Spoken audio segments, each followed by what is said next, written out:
ध्याये नित्यं महेशं रजतगिरिनिभं चारुचन्द्रावतंसं रत्नाकल्पोज्ज्वलांगं परशुमृगहराभीतिहस्तं प्रसन्नं पद्मासीनं समन्तातिष्ठुतमग्रेणि व्याघ्रकृत्यं वसानं विश्वाद्यं विश्वबीजं निखिलभयहरं पंचवक्त्रं त्रिनेत्रं।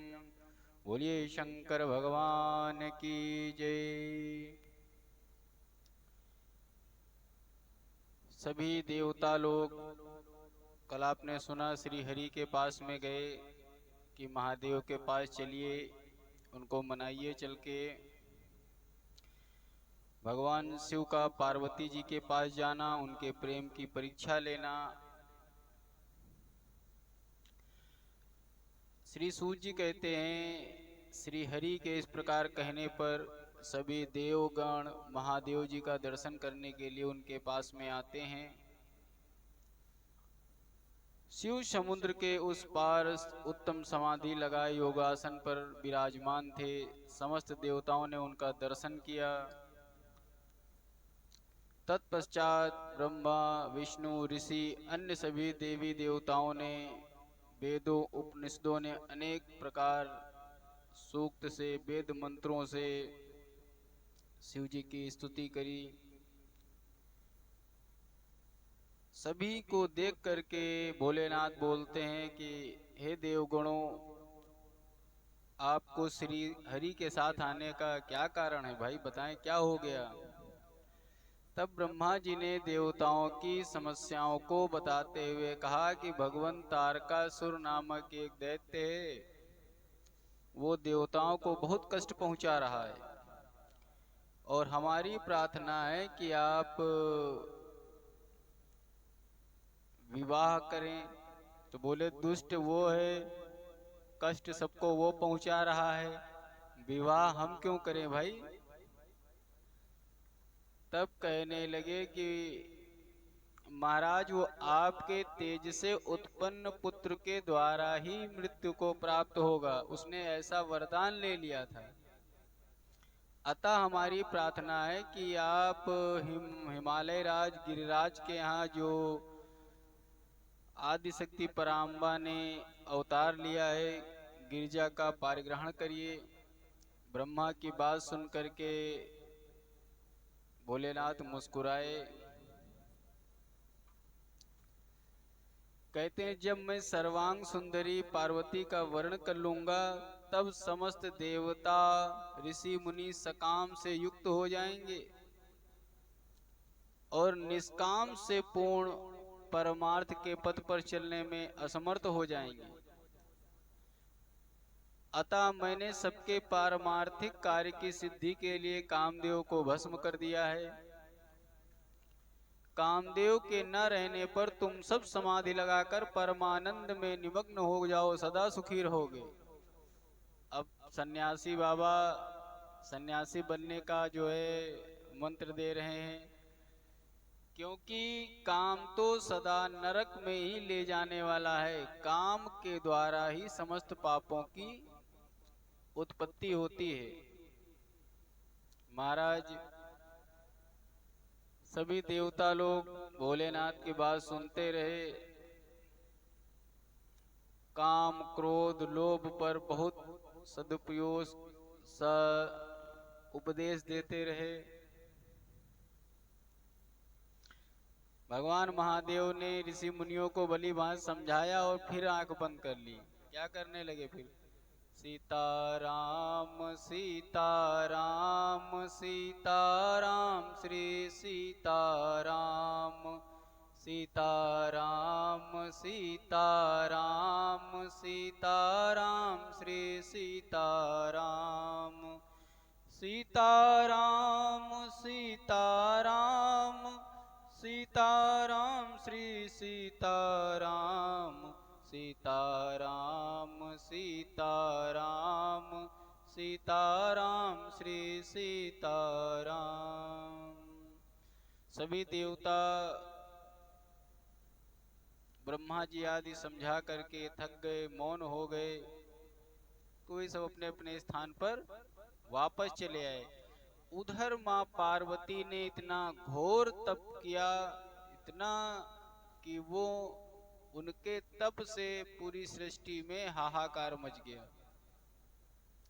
और माँ पार्वती के तप के प्रभाव से महादेव की समाधि टूट गई और उनको वहां जाना पड़ा जहां पर पार्वती मैया तप कर रही थी। देवी पार्वती के आसपास अन्य योगिनी देवियां सखियां बैठी हुई थी और वे बीच में चंद्रमा की कला के भांति प्रकाशमान हो रही थी। अब महादेव ने उनकी प्रेम की परीक्षा लेने के लिए तत्काल एक ब्रह्मचारी भट्ट का रूप बनाया और उसी स्वरूप से सखियों के पास आकर के बोले, ये किसकी कन्या है, कहाँ से आई है, किसके लिए इतना तपस्या कर रही है। तब जया ने उत्तर दिया, हे ब्रह्मचारी बाबा, यह गिरिराज हिमालय राज की पुत्री है और भगवान शंकर को पति प्राप्त करने के लिए कठोर तपस्या कर रही हैं। जया की बात सुनकर वह बट स्वरूप शंकर भगवान ठट्ठा करके हंसने लगे, कहने लगे, अरे तुम, इनकी बुद्धि खराब है और तुमने भी इनको नहीं समझाया। सब लोग चुप हो गए कि क्या बाबा कह रहे हैं। करे हमसे पूछो, हम तो जगह जगह भ्रमण किया करते हैं, ऐसा कौन सा देवता, कौन सा लोक कहाँ है किसको मैं नहीं जानता हूँ, मैं सबको तो जानता हूँ। ये इतनी सुंदर है, इसने अपने हित अनहित के बारे में कोई विचार ही नहीं किया और इसके घर वालों भी नहीं रोका, इसको जरा सा भी ज्ञान नहीं है। सखियां सुनने लगी, क्या कह रहे हैं। कह रहे हैं, हम, तुम लोगों ने शंकर जी को देखा है, महादेव को देखा है। तो सखिया कहें, नहीं हमने भी नहीं देखा है, इनको देखा इन्होंने भी नहीं है, नारद जी बता गए हैं, वही हिसाब से अपना तपस्या कर रहे हैं, इनके गुरु जी ने जैसा बताया, और हम लोग तो भाई सेवा में बैठे हुए हैं। तो शमशान में रहना उन्हें अधिक प्रिय है।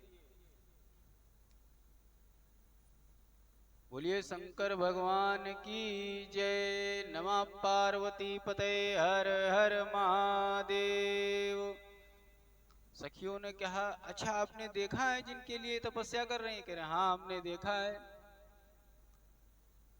तो सखियों से स्वरूप बता रहे हैं। अच्छा, किसी के पति के बारे में, दोस्त के बारे में, या जिसके बारे में बातचीत हो रही है, सुना रहे हैं पार्वती जी को और बता रहे हैं सखियों को। अरे बड़ा अमंगल रूप है, भूत बैतालों से घिरे रहते हैं, हाथ में हर समय खप्पर लिए हैं, पता नहीं खोपड़ी का है, कपाल लिए रहते हैं। और सबसे अच्छी देखो, कोई घूमने उमने कहीं जाता है, नदी, पर्यटन स्थल, कहीं अच्छी जगह जाता है, वो जब घूमने जाते हैं तो शमशान घूमने जाते हैं। और घूमने जाते हैं तो लोग कुछ अच्छे अपने उपयोग की चीजें, शॉपिंग वगैरह करते हैं। क्या करते हैं, वहां से भस्म लपेट लाते हैं पूरे शरीर में। और जिस दिन इस शुभांगी का विवाह उसके साथ हो जाएगा तो हम समझ नहीं पा रहे हैं। चलो एक तो ये करना ही नहीं चाहिए हमारे हिसाब से, का दुनिया भर के सारे वर मर गए हैं, लेकिन ये का ये भी वहीं राख लपेटेंगे जा करके। एक बर्तन नहीं है उनके घर में, अगर पूछा जाए तो गृहस्थी के नाम पे एक बर्तन नहीं है उनके घर में। अगर जिस दिन रुद्र के साथ में विवाह हो गया तो उस दिन से इनका रोना ही चालू है, दिन रात रोती रहेंगी। अभी तो दूर के दर्शन सुहावने होते हैं। और हमने एक अपने आंखों देखी घटना सुनी है। एक बहुत बड़े यज्ञ में प्रजापति ने इनको बहिष्कृत भी कर दिया था, वहां से भी इनको कोई यज्ञ भाग वगैरह नहीं मिलता है कि कहीं पूजा पाठ ही होती हो जिसमें इनको कुछ सीधा पानी मिल जाए। और ये जो सोना चांदी जेवर सब छोड़ दो, क्या पहने रहते हैं, अगर कहीं सांप मिल जाए गले में डाल लिए, कान में बीछ लगा लें, कहीं बरैया के छत्ता लगे हैं जटाओं में तो उसी को नहीं खोलेंगे। ऐसे स्वरूप हैं, अमांगलिक वस्तुएं धारण किए रहते हैं ऐसे। और सखियों, अगर तुम लोग इनका हित चाहती हो, अगर इनका हित चाहती हो तो इनको मनाओ। और मैं ये जो बातें कह रहा हूँ हल्की फुल्की नहीं कह रहा हूँ, मैं वचन देता हूँ। इतने देवताओं से, प्रजापतियों से, और सबसे हमारा परिचय है। इंद्र से कहें एक बार में आकर के, जिससे हम अगर कह दें ये विवाह करने के लिए, उसको मैं यहीं बुला करके इनका वर्ण करा दूंगा। परम तेजस्वी इंद्र को बुला दूं, धर्मराज को बुला दूं, वरुण को बुला दूं, कुबेर को बुला दूं, अग्नि को बुला दूं। ये रुद्र के प्रति कैसे इतना अनुराग हो गया। परमात्मा शिव स्वयं अपनी बुराई सखियों को सुना सुना करके कह रहे हैं। अब जब बहुत सी बातें सखियों से कह दी तो बीच में बैठी अपनी तपस्या में लीन थी, कोई बात का उत्तर नहीं दे रही थी। अब जब ज्यादा हो गया, बुराई करने लगे, खान पान की बुराई होने लगी, तब गुस्से में आ गई। और किससे कहा, जैसे ये सखियों से कह रहे थे ना,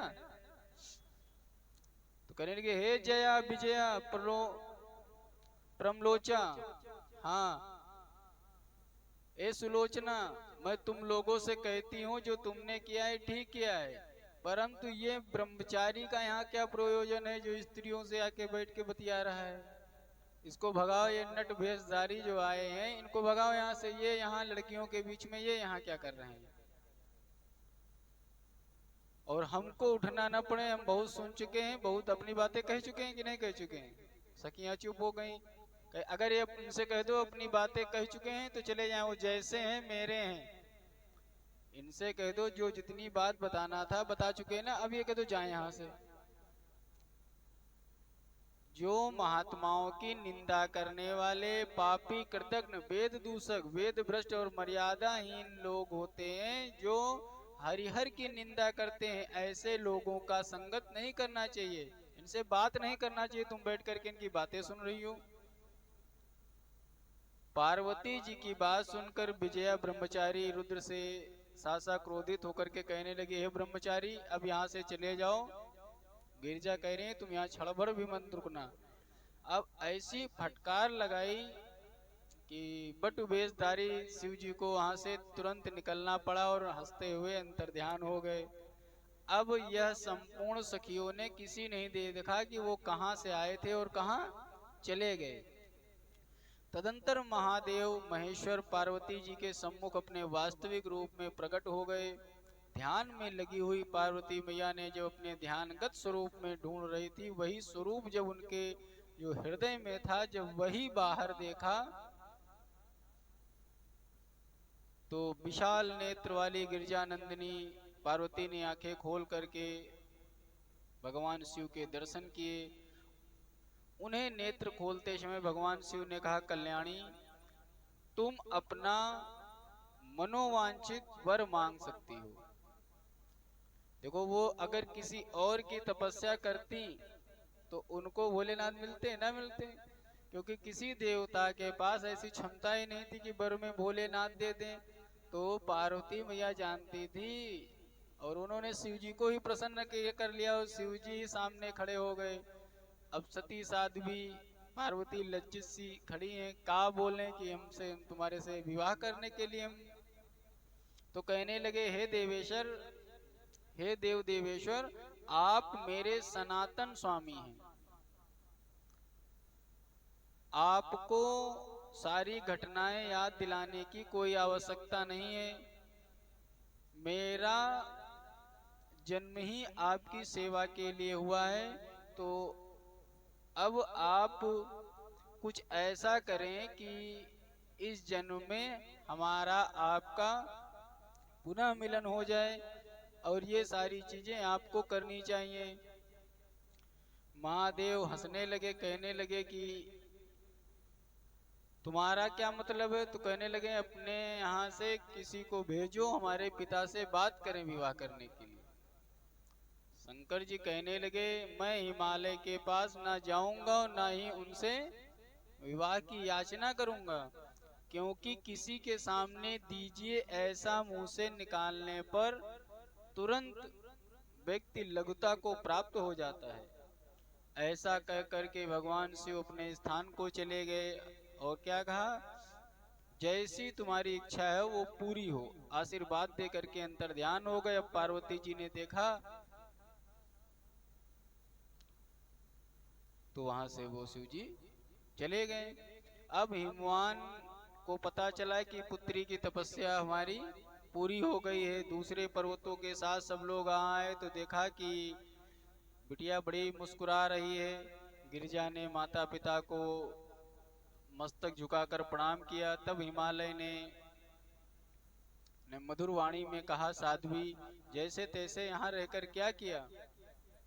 तो पार्वती बोली, पिताजी मैंने यहाँ उत्तम तपस्या के द्वारा कामदेव को भस्म करने वाले महादेव की आराधना की है। वो मेरा जो महान लक्ष्य था वो पूर्ण हो गया है, जो बहुत ही दुर्लभ था। आज महादेव के दर्शन हो गए, जिससे मेरा जीवन धन्य हो गया। किंतु मैंने महादेव से वर्ण करने के लिए कहा तो मेरी पिताजी की अनुपस्थिति में ऐसा कहना मर्यादा के विरुद्ध था, लेकिन मेरा पारिग्रहण करने के लिए उन्होंने स्वयं मांगने से संकोच किया है। पुत्री की ऐसी बातें सुनकर बंधु बांधवों सहित धर्मात्मा हिमवान अति प्रसन्न हुए। बोले पुत्री अब घर की ओर चला जाए। तभी सब लोग एकत्र होकर के पार्वती को चारों ओर से घेर करके खड़े हो गए और उनकी प्रशंसा करने लगे। पिता के घर आई हुई पार्वती उत्कृष्ट तेज से सुशोभित हो रही थी और मन ही मन भगवान शिव का जप कर रही थी। लोमस जी कहते हैं फिर भगवान शिव की ने अपने यहाँ से सप्त ऋषियों को अपना प्रतिनिधि बना करके हिमवान के यहाँ भेजा और उन्हें आया देखकर हिमालय के मन में बड़ी प्रसन्नता हुई। सिर झुकाकर विनय पूर्वक बोले, आप लोगों का कारण यहाँ आने का कारण क्या है? तो सप्तऋषियों से पहले भोलेनाथ ने कहा था कि वरदान दे दिया है, बातचीत कर ली है, लेकिन इनके पिता के घर जाना तो महान ऐश्वर्यशाली त्रिभुवनपति और हमारे स्वामी श्री हरि के विवाह की भी बात चला देना, कि दक्ष की तरीके से वो ना हो कि ब्रह्मा जी ने हमें फंसा दिया, नहीं तो हम तो इनकी तरफ देखबे ही नहीं करते। यही तो ब्रह्मा जी दक्ष प्रजापति ने ब्रह्मा को यही तो कहा था, और हम अपने बाप के कहे पे फंस गए। महाराज पार्वती जी से सप्तऋषियों ने भी परीक्षा ली तो वे नाराज होने लगी कि जिस काम से आए हो वो करो, हमको भाई ज्यादा समझाओ ना, हमको बहुत लोग समझा चुके हैं। नारद जी की बात चलने लगी तो कहने लगे, ये बताओ नारद के समझाने से आज तक किसी का कल्याण हुआ है? जो तुम नारद जी के कहने पर वो जैसे दिखते हैं वैसे हैं नहीं, अच्छे अच्छे का घर फूंक देते हैं जा करके। साधु सन्यासियों के चक्कर में तुम पड़ी हुई हो। तो कहे तुम कौन हो भाई, तुम भी तो उसी कैटेगरी के हो। तो कहे तुमको याद होगा दक्ष प्रजापति के लड़कों को, दक्ष ने अपना जब प्रजापति बने तो अपने 10,000 पुत्रों को उत्पन्न किया, इनसे हमारी सृष्टि चलेगी। नारद जी ने उन सबको 10 मिनट ज्ञान दिया वो भगवान का, वो सब सन्यासी हो गए। प्रहलाद को गर्भ में ज्ञान दे दिया। बताओ अच्छा खासा घर में उसके आग लगा दी। उसका पिता कितना बड़ा सम्राट था, जाता पृथ्वी पर राज करता, बचपन से ही उसके घर में कलह पैदा कर दी। नमो भगवते वासुदेवाय सबको जपवाने लगे। धुरु को 5 साल के बच्चे को अरे समझा बुझा के घर भेज देते, उसको मंत्र दे दिया। 5 साल के बच्चे को कोई शिष्य बना लेता। कोई बच्चा घर से गुस्सा के चला आया है तो उसको अरे बताने लगे कि तुम नारद के चक्कर में पड़ गई हो, लेकिन पार्वती मैया गुस्सा गई। कभी भी गुरु की निंदा ना सुननी चाहिए और ना करनी चाहिए। हरिहर निंदा सुने झुकाना। जहाँ सामर्थ नहीं है तो कान में उंगली लगा करके चले आओ, वही जगह छोड़ दो, वहां से हट जाओ। पार्वती जी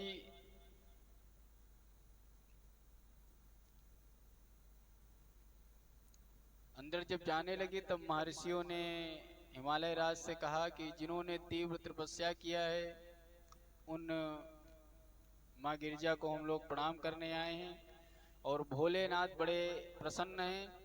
हे पर्वतराज, तुम्हें पार्वती और शिव की महिमा का थोड़ा भी ज्ञान नहीं है। तो शिव और पार्वती की कथा सुनाते हैं। सब ऋषियों का वचन सुनकर हिमालय राज बड़े उत्साह पूर्वक पर्वतों से बोले, हे सुमेरु, हे निषद, हे गंधमादन, हे मंद्राचल, हे मैनाक, तुम सब इस विषय में अपनी यथोचित सम्मति दो। जैसा सब लोग सम्मत दोगे, जैसे कोई निमंत्रण आता तो अपने भाइयों से, पट्टीदार से, सबसे, ये सब पर्वतों के नाम हैं, सबसे पूछने लगे कि भाई सप्तऋषि ऐसा ऐसा कह रहे हैं। तब वाग्भटु मैना बोली, इस समय आपस में विचार करने से क्या लाभ है। ये कार्य तभी संपन्न हो गया था जब हमारे घर में कन्या ने जन्म लिया था कि भाई इसकी शादी तो करनी है कहीं पे। तो भगवान शिव के लिए अगर ये बात तपस्या करी है तो ठीक है, आप हाँ करो, इसमें क्या, इसमें पूछने पाछने वाली बात है। तो यहाँ पर सप्तऋषियों से, नारद जी से, हर जगह से, महादेव को भी देखा नहीं था मैना मैया ने। प्रशंसा सुनी, देवों के देव महादेव हैं। तो कहा जब सब लोग कह रहे हैं तो भाई तय करो विवाह, इसमें काहे देर करो बिटिया, इतना जो है परेशान हुई, इतनी बड़ी तपस्या करके आई, तो क्या ब्याह नहीं करोगे। भाई विवाह की तय हो गई। वैवाहिक कृत्य की तैयारी होने लगी। मैना की यह बात सुनकर के सभी लोग बड़े प्रसन्न हुए। बड़े बड़े पर्वत, नदियां, सरोवर सब इकट्ठा होने लगे। किसके? मनुष्यों का रूप धारण कर करके शादी विवाह की तैयारी होने लगी। अब परमात्मा शिव ने कहा ये विवाह कैसे होगा, बाराती में कौन कौन चलेंगे, सब विस्तार पूर्वक सब तय करो। तब सब ऋषियों ने हंसते हुए भगवान शिव से कहा, महाराज इस संदर्भ में आपको जो स्पेशलिस्ट हैं, श्रृंगार के पालनहार हैं, उन्हीं को बुलाओ, वही मैनेजमेंट करें। हम लोग कहाँ जाने, सप्तऋषि लोग, भाई साधु सन्यासी वाले, हम कहाँ जाने कहाँ कौन सा माल है, कहाँ कौन से कपड़े मिलते, कहाँ ड्रेस मिलती है। भाई विष्णु जी को बुलाया जाए।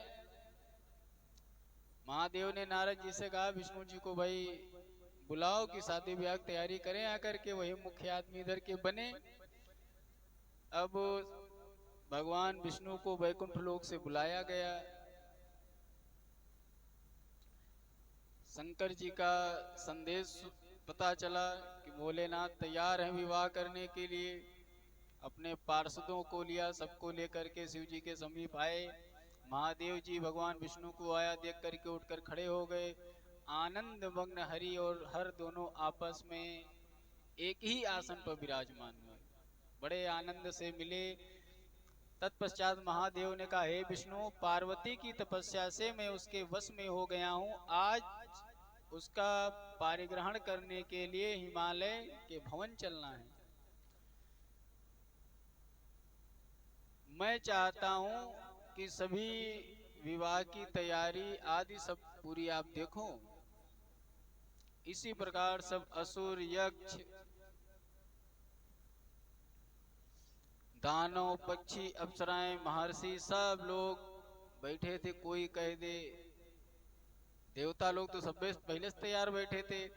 यहाँ स्कंद पुराण के अनुसार तब भगवान विष्णु ने इस प्रस्ताव के अनुरूप बात कही, शंभो, आपको गुण सूत्रों में बताई गई विधि के अनुसार विवाह कर्म करना चाहिए। तदनुसार नांदी, मुख, श्राद्ध, मंडप की स्थापना आवश्यक कार्य हैं। ऐसा नहीं है कि हम लोग तुरंत चलें, तुम उठे हो वरदान दे आए, सप्तऋषि भेज दिया ब्याह करेंगे और हम लोग चल के शादी करके चले, ऐसा नहीं होता है। पहले कुछ मांगलिक कार्य होते हैं। तो भगवान विष्णु ने कहा कि भाई जैसे विवाह होता है वैसे होगा, इस तरीके से विवाह नहीं कि चलो चले लड़की लेके चले आए। महादेव ने कहा जैसा होता है भाई वैसे करो, विवाह करना हम बैठे हैं, जैसे चलना होगा हमको बता देना। महाराज सभी लोग चले गए कि भाई आज से कुछ 2-4 दिन का समय ले लिया जाए, तो छई तेल मैन ये सब कहाँ कहाँ हो रहे हैं, ये सभी लोग अपने अपने घर पे कर रहे हैं। विष्णु लोक में लक्ष्मी जी सारे काम निपटवा रही हैं, ब्रह्माणी ब्रह्मा जी के यहाँ हो रहा है, स्वर्ग में इंद्र के यहाँ हो रहा है, सब अपनी गाड़ी धुलवा रहे हैं, अपने कपड़े सिलवा रहे हैं, अपनी तैयारी हो रही है। महाराज बारात में आश्वासन मिला कि हम सारी तैयारी कर रहे हैं, तुम शांत बैठो, तो भोलेनाथ शांत ही बैठे हैं। अब जिस दिन विवाह चलने की तैयारी थी तो सबने अपना अपना बता दिया, भाई फलाने चौराहे मिलेंगे, किसी ने बताया 3 नंबर पर्वत पे, कोई बताया बैकुंठ के गेट पे, कोई बताया स्वर्ग लोक के गेट पे। इधर महाराज कोई भोलेनाथ की तरफ ध्यान ही नहीं दे रहा था। तब नारद जी भगवान विष्णु के पास गए, महादेव को तो बिठाए आए हो, उनके पास भी तो कार्यक्रम होना चाहिए। तो कह रहे जहां इधर कार्यक्रम हो गया समझ लो उधर कार्यक्रम हो गया। तब शिवगण चंडी नंदी भृंगी सब शिवगणों के साथ बैठे हुए हैं। अब इंद्रादि देवता भगवान विष्णु के साथ में लोकपाल और ऋषि चल रहे हैं, ऋषियों के पीछे भगवान विष्णु के कुमुद आदि पार्षद चल रहे हैं, और भगवान श्री हरि और शिव जी स्कंद पुराण के अनुसार साथ साथ चल रहे हैं। वे लक्ष्मी जी के साथ अपने वाहन गरुड़ जी की पीठ पर बैठे हैं। बड़े बड़े मुनीश्वर हाथों में चंवर लिए हवा दे रहे हैं। सर्वेश्वर श्री हरि उनके साथ बड़ी अच्छी शोभा पा रहे हैं। इस प्रकार अपने वाहन हंस पर विराजमान थे ब्रह्मा जी, देवेश्वर, ऋषि वृंद, भगवान विष्णु अपने वाहन वृषभ पर सवार होकर के चल दिए। माताएं कौन सी मातृकाएं जो होती हैं दरवाजे पर, सप्त मातृकाएं होती हैं बनाई जाती हैं, वे सब मंगल गीत गाते हुए चल रही थी। तो कहते थे 5-7 गीत गाओ नहीं तो शुभ कैसे होगा, तो मंगल गीत हो रहा है, मंगलाचार हो रहा है, ऋषि लोग अपना शंख बजा रहे हैं। हरि ओम स्वस्ते न इंद्रो वृद्धस्सर्वा स्वस्ते न पूषा विश्ववेदा स्वस्ति नस्तारक्षो अरिष्टनेमि स्वस्ति नो बृहस्पतिर्दधातु। और ये ऋषि मुनि कर रहे हैं, शंख बज रहे हैं, घड़ियाल बज रहे हैं, और कोई कोई दूल्हा गीत चल रहा है भैया, तो बाहर बज रहा है वहीं से सुन लेना। बोलिए शंकर भगवान की जय। इधर गिरिराज हिमालय ने भी बड़ी प्रसन्नता के साथ अपनी पुत्री की उसी प्रकार तैयारी की थी कि सभी देवता लोग आएंगे, सब मंगलाचार कर रहे थे। गर्ग जी को पुरोहित बनाकर मांगलिक भूमि का निर्माण कराया गया। विश्वकर्मा को बुलाकर अत्यंत विस्तृत मंडप तैयार किए गए। बहुत सी वेदियों के कारण अत्यंत सुंदर बड़ा दिव्य विवाह मंडप बनाया गया। तदंतर इंद्र आदि सभी देवता नारद जी को आगे करके हिमवान के परम अद्भुत भवन में एक साथ गए। वे संपूर्ण देवेश्वर ऋषियों के साथ उस मंडप में प्रवेश करना चाहते थे, तभी उस समय दृष्टि उनके हिमवान के ऊपर पड़ी। हिमवान ने आगे बढ़कर के सबका स्वागत किया। मनोहर ग्रह अलग अलग सबको एक एक कक्ष बना करके विश्वकर्मा ने दिया। गर्गाचार्य ने बड़ा विधिवत विवाह कराया। बहुत सुंदर विवाह का मंगल रीति स्कंद पुराण के अनुसार, भागवत पुराण के अनुसार थोड़ा और अच्छा रोचक बनाया जाता है विवाह के कैसे थे, क्योंकि हर कल्प में हर जगह पर स्कंद जी ने बड़ा सौम्य स्वरूप से विवाह का वर्णन किया। विवाह होता है, विदाई होती है, और सभी लोग अपने अपने यहाँ चले जाते हैं। माँ पार्वती जी और शिव जी अपने हिमालय पर कैलाश पर्वत पर आकर के विराजमान हो जाते हैं। बोलिए शंकर भगवान की जय। शिव जी बिहाने चले पालकी सजाए के। ओम नमो भगवते वासुदेवाय।